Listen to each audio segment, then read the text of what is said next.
الكريم وسلطانه القديم من الشيطان الرجيم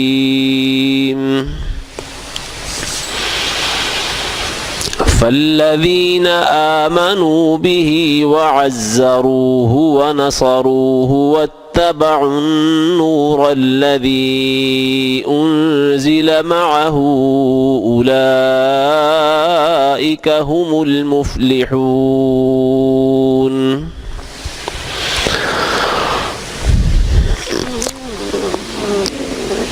تو جو لوگ اس پیغمبر پر ایمان لائے اور انہوں نے اس کا ادب کیا، عزت و احترام کی اور اس کی مدد کی،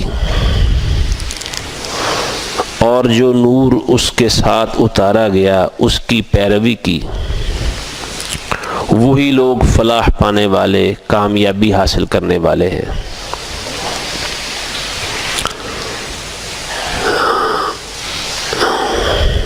رسول اللہ صلی اللہ علیہ وسلم پر ایمان لانے اور آپ کی عزت، ادب و احترام کرنے کے بعد اللہ رب العزت نے اگلی بات آپ صلی اللہ علیہ وسلم کی نصرت اور مدد کرنے کی فرمائی ہے۔ ان کی مدد بھی کرنی ہے۔ جس کام کے لیے اللہ سبحانہ و تعالی نے آپ کو دنیا میں بھیجا، اور وہ کام کیا ہے؟ اللہ کے بندوں کو اللہ کی طرف بلانا۔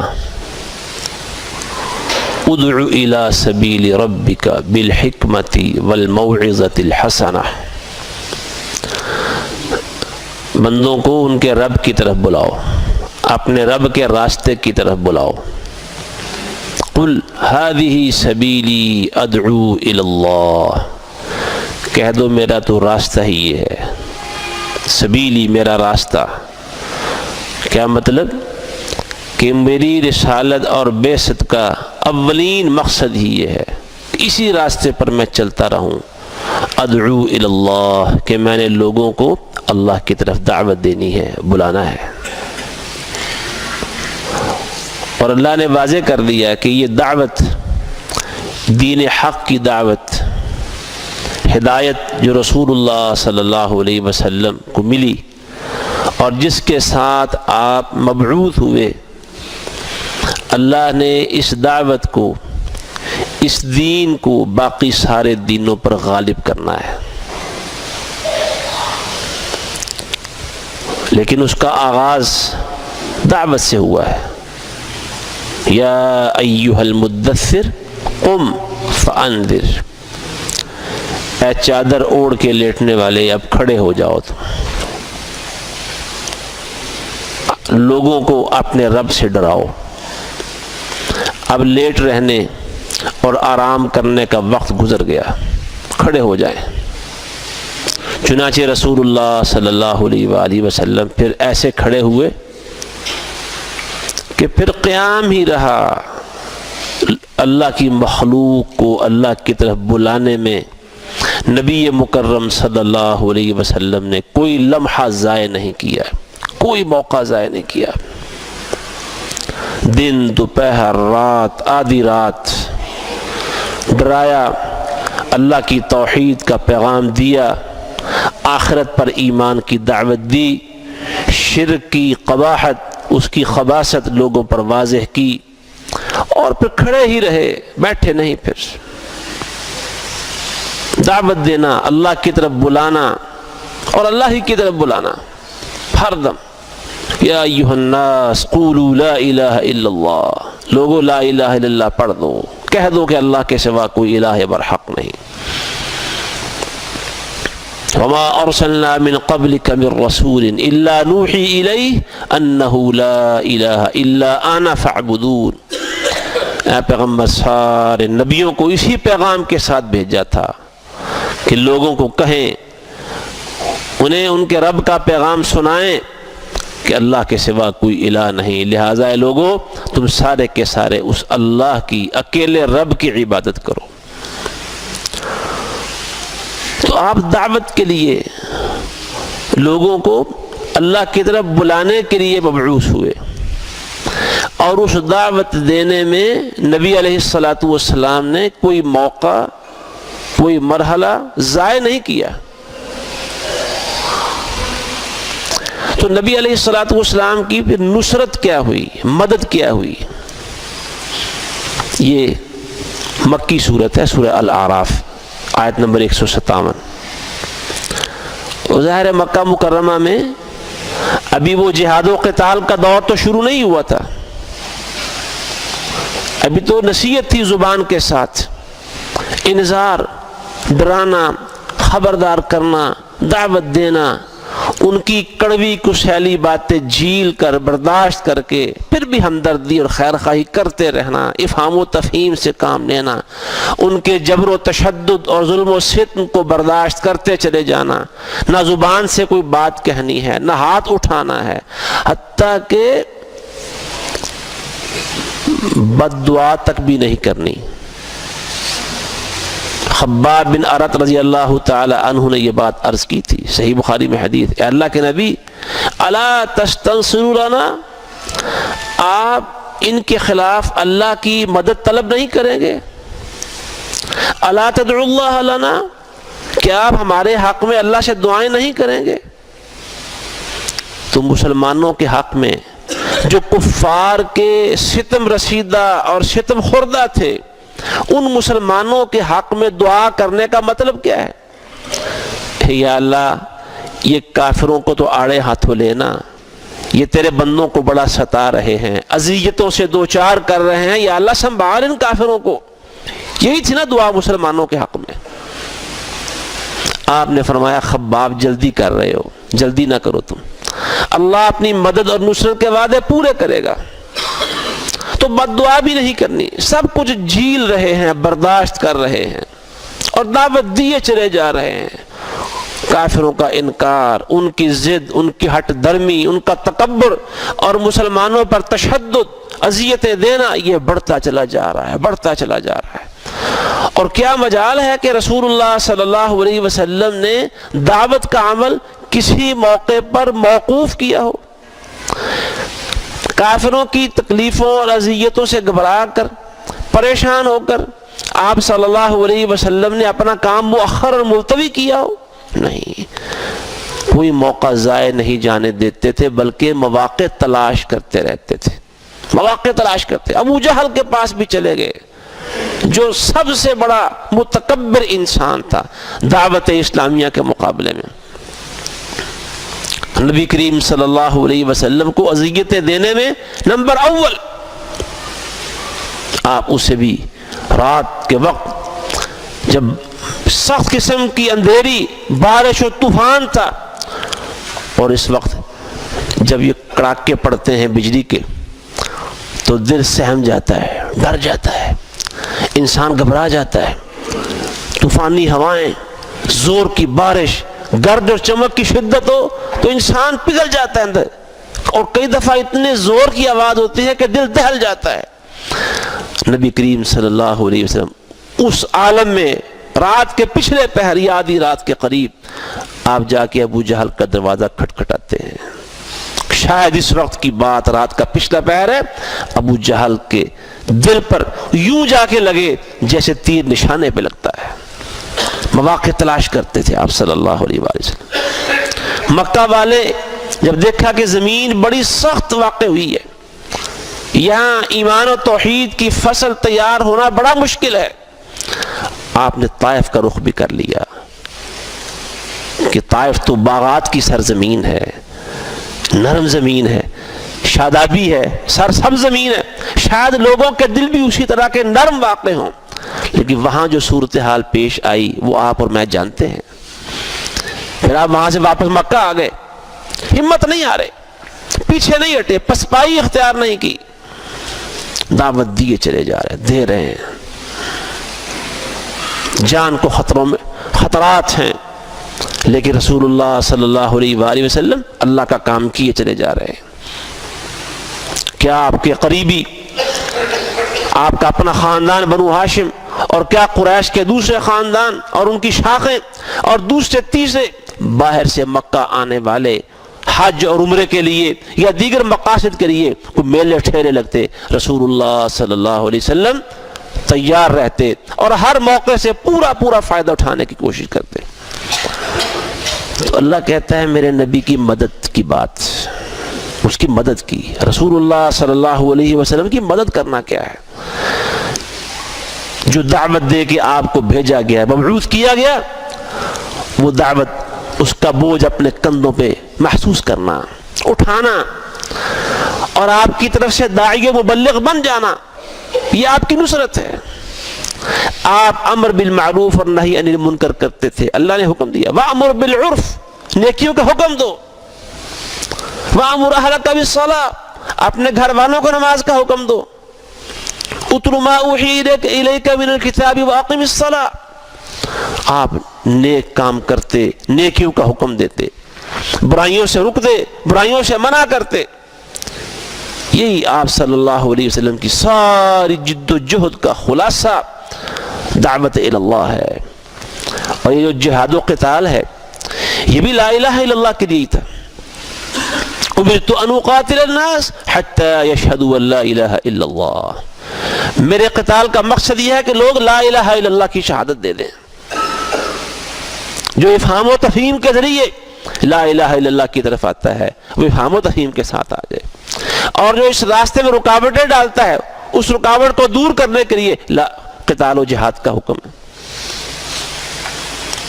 لا الہ الا اللہ کے لیے جہاد و قتال، لا الہ الا اللہ کے لیے ہجرت، اسی کے لیے۔ اور دیکھیں نبی علیہ السلام نے حج کے موقع پر یہ اعلان بھی کیا تھا ایک دفعہ، مکی زندگی کی بات کر رہا ہوں، مدینے میں جانے کے بعد نہیں، اب یا مکہ میں تھے ہجرت سے پہلے، آپ نے اعلان کیا بھئی کوئی بندہ ہے ہر طرف مخالفتوں کا طوفان کھڑا ہے اور کسی قسم کا ڈر خوف دل میں لائے اور ذہن میں بٹھائے بغیر عام اعلان کر رہے ہیں، ہاں بھی کون ہے ایک بندہ، کوئی گروہ انسانی ہے جو مجھے اللہ کے نبی کو لے جائے اپنے علاقے میں اور میں وہاں جا کے اللہ کا پیغام سناؤں۔ مکے والوں نے تو میرے لیے اللہ کا پیغام سنانا مشکل کر دیا ہے، کون ہے جو مجھے لے کے جائے، کون ہے جو میری مدد کرے؟ حافظ ابن کثیر رحمہ اللہ نے تفسیر ابن کثیر میں یہ حدیث نقل کی ہے، سنن نبی داؤد میں بھی یہ حدیث موجود ہے، کون ہے جو مجھے اٹھائے اور لے جائے اپنے علاقے میں؟ قریش نے، میری قوم کے لوگوں نے، میرے اپنوں نے میرے لیے اللہ کی دعوت دینا ناممکن بنا دیا ہے، مجھے وہ لے جائے تاکہ میں کھل کے اللہ کا دین لوگوں کے سامنے پیش کروں، اللہ کی دعوت عام کر دوں۔ تو آپ مدد کے لیے دعوت دے رہے ہیں کہ میری مدد کرنے والا کون ہے؟ اس لیے اللہ رب العزت نے نبی کریم صلی اللہ علیہ وآلہ وسلم کی نصرت کی بات کی، مدد کرنا ہے، ایمان بھی لانا ہے، ان کی عزت اور ادب و احترام بھی کرنا ہے اور ان کی نصرت کرنی ہے، مدد کرنی ہے۔ اور دیکھیں اللہ نے یہ الاعراف صورت ہے، سورہ الانعام پڑھیں، اس سے بالکل پہلی صورت، اس سے پچھلی 7ویں سپارے میں اللہ نے کہا اہل مکہ کو، اہل مکہ ہی کے بارے میں بات ہو رہی تھی لیکن بتایا رسول اللہ صلی اللہ علیہ وسلم، ان یکفر بها هؤلاء فقد وکلنا بها قوما لیسوا بها بکافرین۔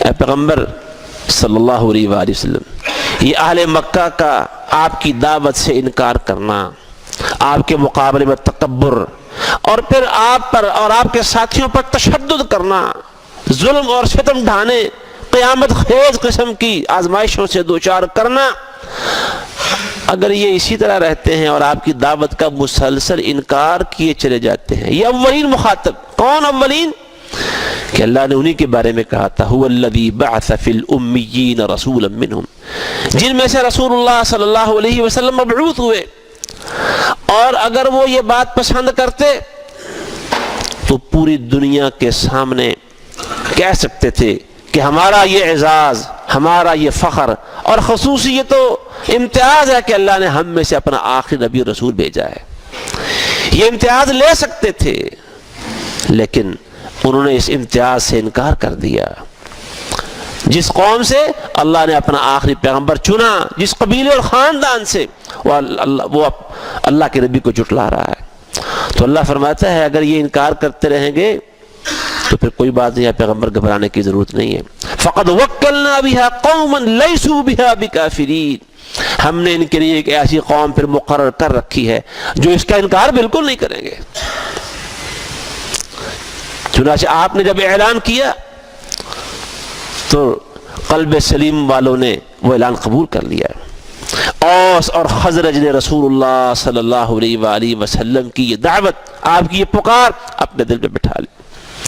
چنانچہ انہوں نے اللہ کے نبی صلی اللہ علیہ وسلم سے بیعت کی، معاہدہ پکا عہد کیا کہ اللہ کے نبی ہمارے گھر کیا، ہمارے دل، ہماری زمینیں وہ آپ کے لیے کشادہ ہیں، آپ جب چاہیں اللہ کے حکم سے ہمارے ہاں تشریف لائیں، ہم آپ کی جان، مال اور ہر چیز کی حمایت کریں گے، حفاظت کریں گے، اور آپ صلی اللہ علیہ وآلہ وسلم کے ہر حکم پر عمل کریں گے۔ تو نصرت آج بھی ہم دیکھیں ہمارا شمار کن لوگوں، دعوت قبول کر لی، ایمان لے آئے، عزت و احترام بھی وہ جائزہ لے سکتے ہیں کہ ہم رسول اللہ صلی اللہ علیہ وسلم کی کتنی عزت کرتے ہیں۔ پچھلے خطبات میں اللہ کی توفیق سے قرآن و حدیث سے جو باتیں پیش کی گئی نصیحت کے طور پر، وہ میں اور آپ غور کریں تو اندازہ لگانا آسان ہے کہ ہم اللہ کے نبی کا احترام کرتے ہیں کہ نہیں کرتے۔ اور پھر احترام کے بعد اگلا درجہ نصرت کرنی ہے، مدد بھی کرنی ہے ان کی۔ اس دعوت کے حوالے سے ہم اپنے آپ کو کتنا ذمہ دار سمجھتے ہیں۔ آپ صلی اللہ علیہ وسلم کا پیغام توحید، آپ کی دعوت اس امت میں آج صورتحال تو یہ ہے، یہ امت جو اس دعوت کے لیے چنی گئی تھی، منتخب کی گئی تھی، کنتم خیر امت اخرجت للناس تأمرون بالمعروف وتنہون عن المنکر، اسی دعوت کے لیے اس امت کا چناؤ اللہ نے کیا تھا، اسی توحید کے فروغ کے لیے اور دنیا سے شرک کے خاتمے کے لیے یہ امت معرض وجود میں لائی گئی تھی۔ دعوت کا کام کرنا ہے، امر بالمعروف اور نہی عن المنکر، یہ اس کا ذمہ ہے، فریضہ ہے اس کا۔ پہلے ایک نبی کے بعد نبی آتا تھا، اس کے بعد پھر ایک اور نبی آ جاتا تھا، اب قیامت تک کوئی نبی نہیں آنا، اب نبیوں والا کام اس امت نے کرنا ہے۔ لیکن کس قدر افسوس کی بات ہے کہ اس امت کو بھی اللہ کے نبی صلی اللہ علیہ وآلہ وسلم کی دعوت کا شعور نہیں ہے، لا الہ الا اللہ کی حقیقت کتابوں میں گم ہو کر رہ گئی ہے۔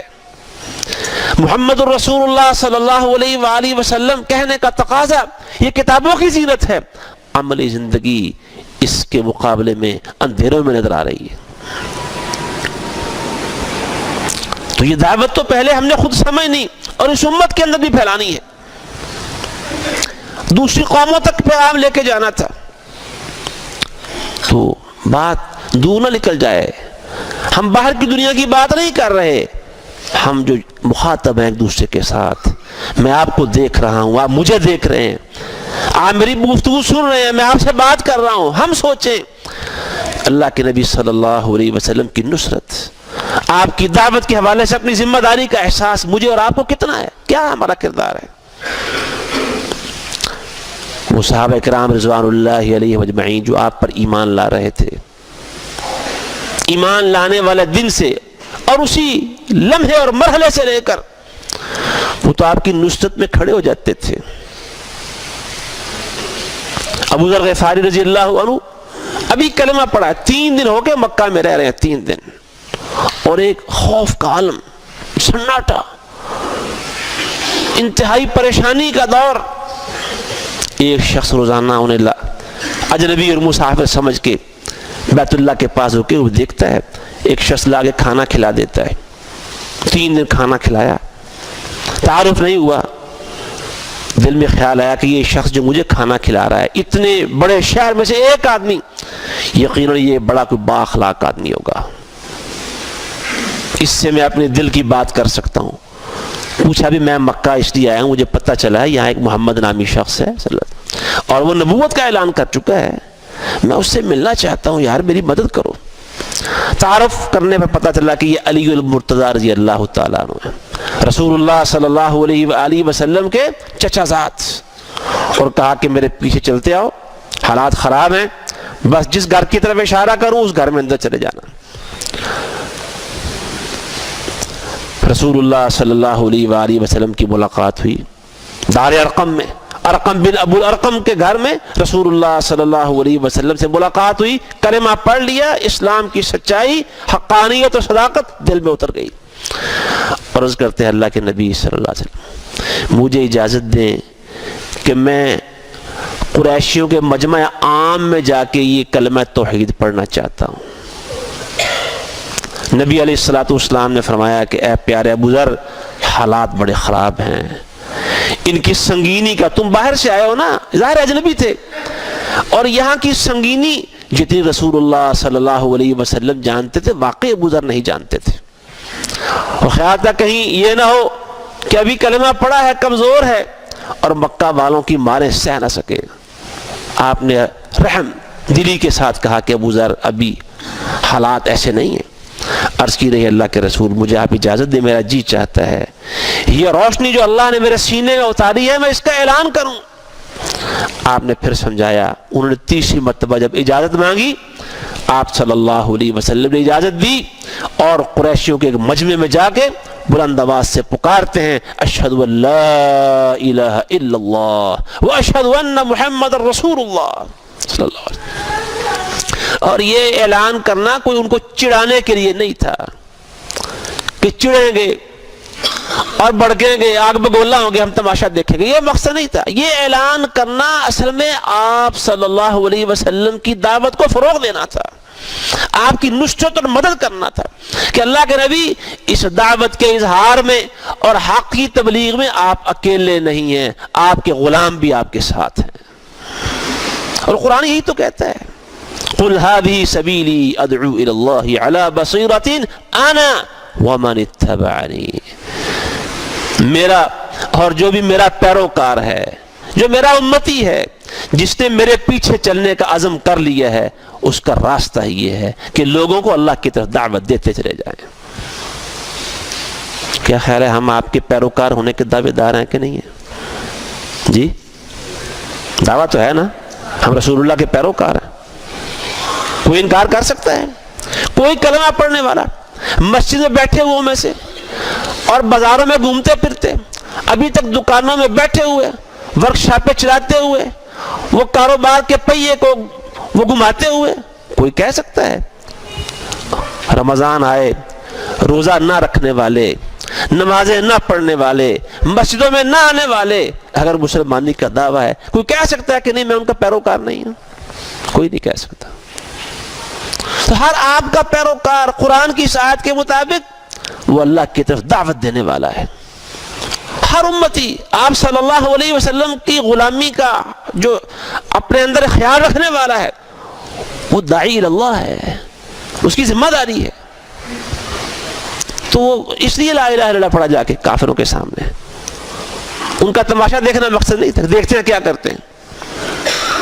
پھر انہوں نے سیدنا ابو ذر رضی اللہ تعالیٰ عنہ کے ساتھ جو سلوک کیا وہ آپ تاریخ کی سیرت کی کتابوں میں پڑھ سکتے ہیں۔ طفیل بن عمر دوسی، قبیلہ دوس کے سردار، وہ جب مسلمان ہو گئے، قصہ ان کا بھی لمبا ہے، آپ وہ بھی سیرت کی کتابوں سور من حیات صحابہ، حیات صحابہ کے درخشاں پہلو کتابیں پڑھ سکتے ہیں۔ مسلمان ہو گئے، اپنے علاقے میں پہنچے تو اسلام قبول کرنے کے بعد اپنے علاقے میں جب داخل ہوئے، عمرہ کر کے واپس گئے، سب سے پہلے آگے بیوی نکلی استقبال کے لیے کہ میرا سرتاج آیا ہے، آگے میرا سرتاج، اور کہا کہ خبردار پیچھے ہٹ جاؤ، میرا تمہارا اب کوئی رشتہ اور ناطہ نہیں ہے، کوئی تعلق نہیں میرا اور تمہارا، میں مکے سے اللہ کے نبی کو مل کے آیا ہوں، میرا دین اور تمہارا دین جدا ہے، اور جب تک دین جدا ہے تم مجھ سے جدائی میں رہو گی۔ اس نے کہا سرتاج جو آپ کا دین ہے وہی میرا دین ہے۔ یعنی اپنے قوم اور علاقے میں، قبیلے میں، بستی میں داخل ہونے سے پہلے وہ جو دعوت والی ذمہ داری تھی وہ قبول کر کے آئے تھے، نصرت والا کام شروع ہو چکا تھا۔ اور قرآن پڑھیں آپ، سورہ الاحقاف 26واں پارہ، سورہ احقاف کا آخری رکوع 26ویں پارے میں اللہ فرماتا ہے کہ اے پیغمبر آپ قرآن پڑھ رہے تھے اور ہم نے جنوں کی ایک جماعت، ایک جتھا آپ کی طرف گھما کے بھیج دیا. وَإِذْ صَرَفْنَا إِلَيْكَ نَفَرًا مِّنَ الْجِنِّ يَسْتَمِعُونَ الْقُرْآنَ. آگے قرآن سنا, رسول اللہ صلی اللہ علیہ وآلہ وسلم کے پاس پہنچے, ایک دوسرے کو خاموش کرا, چپ خاموش ہو جائے. قرآن کی تلاوت مکمل ہوئی, اللہ فرماتا ہے پھر وہ ایمان کی حالت میں اپنی قوم کے پاس واپس گئے. اور جب اپنی قوم کے پاس پہنچے, اپنے قبیلے میں جاتے ہی کیا کہنے لگے, یا قومنا انا سمعنا کتابا انزل من بعد موسیٰ مصدقا لما بین یدیہ یہدی الی الحق و الی طریق مستقیم. ہم موسیٰ کے بعد نازل ہونے والی ایک بڑی عظیم کتاب آج سن کر آئے ہیں, وہ پہلی کتابوں کی تصدیق کرنے والی, حق کا راستہ بتانے والی اور صراط مستقیم کی طرف لے جانے والی کتاب ہے, سن کر آئے ہیں. اور آگے یا قومنا اجیبوا داعی اللہ, اے ہماری قوم اللہ کے اس داعی کی پکار پر لبیک کہہ دو.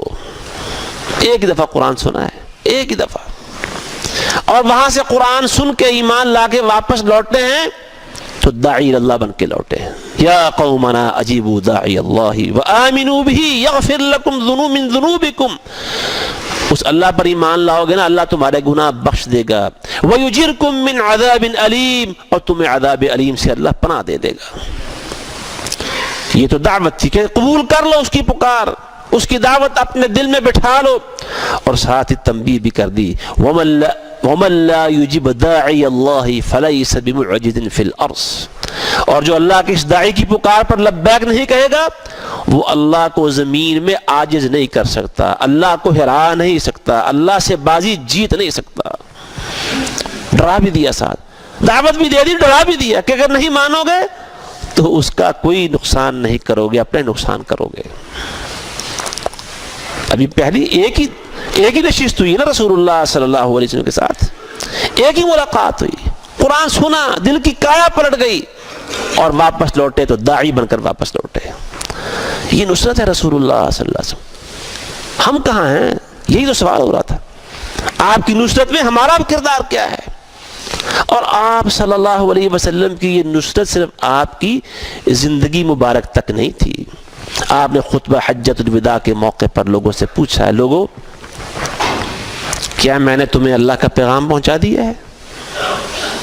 انہوں نے کہا جی ہاں پہنچا دیا ہے, اللہ کے نبی آپ نے پہنچا دیا ہے, آپ نے امانت پہنچا دی, رسالت کا حق ادا کر دیا, کوئی کمی نہیں چھوڑی. یہ گواہی صحابہ نے دی.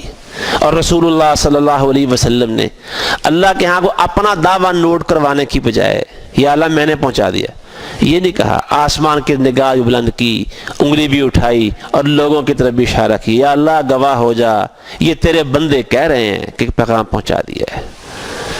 یہ نہیں فرمایا یا اللہ میں نے پیغام پہنچایا ہے. کیسی عاجزی, کیا عظمت ہے رسول اللہ صلی اللہ علیہ وسلم. یا اللہ یہ تیرے بندے گواہی دے رہے ہیں, ان کی گواہی پر گواہ بن جا کہ میں نے پیغام پہنچا دیا ہے.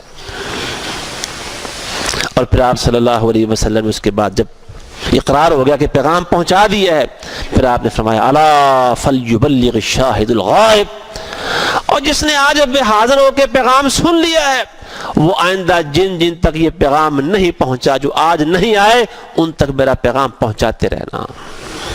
یہ حکم دیا رسول اللہ صلی اللہ علیہ وآلہ وسلم نے. خطبہ حجۃ الوداع کے موقع پر 1.5 لاکھ کے قریب صحابہ کرام رضوان اللہ علیہم اجمعین نے نبی مکرم صلی اللہ علیہ وآلہ وسلم کے ساتھ حج ادا کیا. جس کو نہیں پتا, جو آج نہیں ہے, جو آج ہیں ان کی ذمہ داری ہے کہ ان تک پہنچائیں جو آج نہیں ہے. اور یہ ذمہ داری آپ امت کے ذمہ عائد کر کے دنیا سے تشریف لے گئے.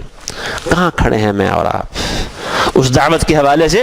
اپنی ذمہ داری ہمیں پتہ بھی ہے کہ نہیں ہماری ذمہ داری ہے؟ کسی شخص کو اس بات کے بارے میں یقین بھی ہے کہ نہیں ہے؟ اگر نہیں ہے, علم نہیں ہے, جب علم نہ ہو تو عذر ہے. کسی بات کا علم نہ ہو اور انسان اس کے خلاف چل رہا تو عذر قبول ہے کہ اللہ علم نہیں تھا. اگر علم نہیں تو میں اور آپ آج اس بات کو اپنے علم میں لے آئیں, اپنے دل دماغ میں بٹھائیں کہ رسول اللہ صلی اللہ علیہ وسلم کی دعوت, وہ سچے دین کی دعوت, دین حق کی دعوت, اللہ کی وحدانیت کا اعلان دنیا بھر میں, یہ اس امت کی ذمہ داری ہے, یہ میری اور آپ کی ذمہ داری ہے. ہم اپنی ذمہ داری کو سمجھیں.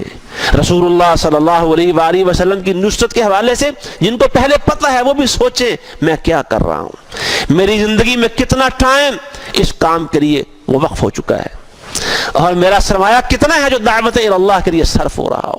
سوچے تو صحیح, ہم نے حساب دینا ہے, زندگی کے پل پل کا حساب دینا ہے, ایک ایک پائی کا حساب دینا ہے. سوچے کہ میری عمر کا 24 گھنٹوں کا کتنا وقت ہے جس میں میں دعوت اللہ کا کام کرتا ہوں, اور میرا وہ سرمایہ جو اللہ نے مجھے دیا ہے اس میں سے کتنا ہے جو دعوت اللہ کے لیے, اس دین کی دعوت اور اس کی خدمت کے لیے صرف ہو رہا ہے. یہ سوچیں اور ذرا اپنے آپ کو سمجھائیں, اپنی آخرت اور اپنی عاقبت کی فکر کریں. اسی میں انشاءاللہ نجات ہے. اللہ مجھے اور آپ کو سمجھ نصیب فرمائے اور اپنی ذمہ داری محسوس کرنے کی توفیق عطا فرمائے. وآخر دعوانا ان الحمد للہ رب العالمین.